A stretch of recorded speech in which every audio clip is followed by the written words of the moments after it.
ನಮಸ್ಕಾರ ಬಂಧುಗಳೇ, ರಾಜಸ್ಥಾನದಲ್ಲಿ ನಡೆದಿರುವಂಥ ಇದೊಂದು ಘಟನೆ ಇಡೀ ನಾಗರಿಕ ಸಮಾಜವೇ ತಲೆ ತಗ್ಗಿಸುವಂತಾಗಿದೆ. 5 ದಿನಗಳು, 4 ಹೋಟೆಲ್ಗಳು, 30ಕ್ಕೂ ಹೆಚ್ಚು ಆರೋಪಿಗಳು ಮತ್ತು ಕೇವಲ 13 ವರ್ಷದ ಆ ಪುಟ್ಟ ಬಾಲಕಿ.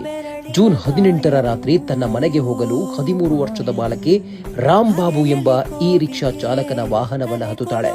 ಆದರೆ ಅವನು ಆಕೆಯನ್ನ ಮನೆಗೆ ಕರೆದೊಯ್ಯುವ ಬದಲು ರಾಜಸ್ಥಾನದ ಶ್ರೀ ಗಂಗಾನಗರದ ಒಂದು ಹೋಟೆಲ್ಗೆ ಕರ್ಕೊಂಡು ಹೋಗಿ ಅಲ್ಲಿ ಆ ಪುಟ್ಟ ಬಾಲಕಿಯನ್ನ ಮಾರಿಬಿಡುತ್ತಾನೆ.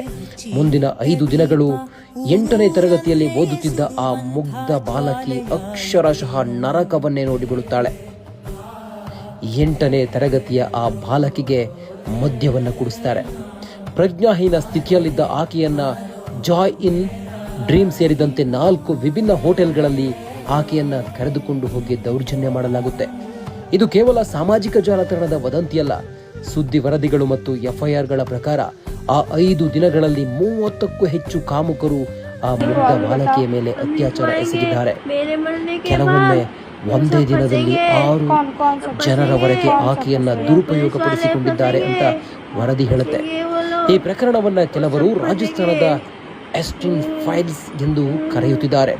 ಆದರೆ ಈ ಪ್ರಕರಣದ ನಿಜವಾದ ಅಪರಾಧಿ ಕೇವಲ ಆ ರಿಕ್ಷಾ ಚಾಲಕ ಅಥವಾ ಹೋಟೆಲ್ ಮಾಲೀಕರು ಮಾತ್ರವಲ್ಲ, ನಮ್ಮ ವ್ಯವಸ್ಥೆಯ ವೈಫಲ್ಯ ಕೂಡ.